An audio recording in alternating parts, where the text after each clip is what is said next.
یه بازیکن حرفه‌ای بعد از اینکه شکست میخوره این کارا رو انجام میده. باختن خیلی دردناکه و هممون از باختن بدمون میاد. هیچ ورزشکاری نیست که ادعا کنه وقتی میبازم خوشحال میشم. اما به اجبار باید بپذیریم که شکست بخشی از ورزش ماست دیگه. ما که نمیتونیم ازش فرار کنیم. هیچ ورزشکاری هم تا حالا نبوده که نباخته باشه.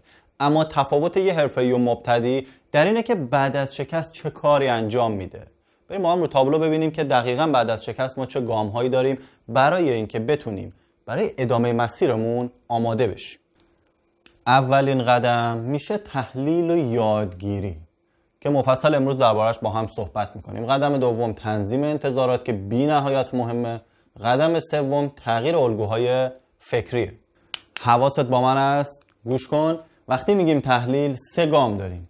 ما چیزی رو روی هوا بررسی نمی کنیم. احتمالات واهی رو هم در نظر نمیگیریم. واقعیت‌های موجود. قدم اول عملکرد فنی. من باید عملکرد خودم رو از بعد فنی، خارج از اینکه کم آوردم، جسمم ارور داده، ذهنم ارور داده، فقط ببینم عملکرد فنی من چطور بود. چطور کار کردم، تکنیکایی که بلدم چقدر با کیفیت اجرا شد. از 1 تا 10 بهشون امتیاز میدم. پس عملکرد فنی خودم تو مسابقه‌ای که گذشت رو بازبینی میکنم.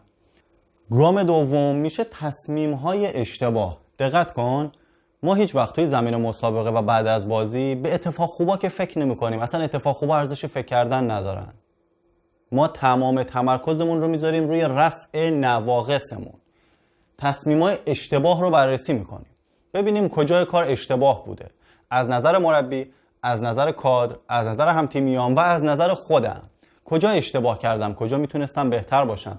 تصمیم‌های اشتباه خودم رو یادداشت میکنم و راه حل درستشون. یعنی میگم اینجا اشتباه کردم، حالا به جاش چه کاری میکردم بهتر بود. اینها رو یادداشت میکنم و با خودم نگه میدارم. قبل بازی بعدی بهشون نگاه میکنم تا احتمال انتخاب تصمیم درست تو بازی بعدی بیشتر بشه. قدم سوم توی تحلیل ها میشه نقاط ضعف. وقتی این دوتا رو بررسی کردم به یه نقاط ضعفی از خودم میرسم که باید اونها رو پوشش بدم. این 3 تا قدم قرار اینجا به یادگیری منجر بشه. یادگیری که بر پایه اینا داره اتفاق میفته. یادگیری همرو هوا نیست. ما تحلیل میکنیم که به یادگیری برسیم. پس اصل ماجرا اینجاست. گام اول توی یادگیری میشه تمرین نقاط ضعف. تمرین نقاط ضعفی که اینجا بهشون رسیدم. اوکی؟ تو گام دوم من میرم برای بهبود مهارت‌ها. چه مهارت‌هایی رو ارتقا میدم؟ مهارت‌هایی رو که بلدم. شاید با خودت بگی چیزی که بلدم رو دیگه چرا بهبود ببخشم.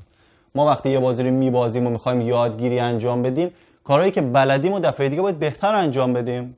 خیلی از بازیکن‌های دنیا یه دونه مهارت بلدن، تو اون خیلی خفن کار میکنن. پس بهبود مهارت‌ها رو ما روی کارهایی که بلدیم نیاز داریم. قدم سوم میشه تغییر استراتژی ها که توی کپشن برات توضیح میدم. فقط این نکته رو بدون، وقتی 4 تا گام برمیداریم، عملکرد فنی، تصمیم‌های اشتباه و نقاط ضعف، وقتی برای تغییر نقاط ضعف تمرین میکنیم، حالا اینها باید به ما یه استراتژی جدید برای بازی جدید بدن تا از تکرار شکست جلوگیری کنیم.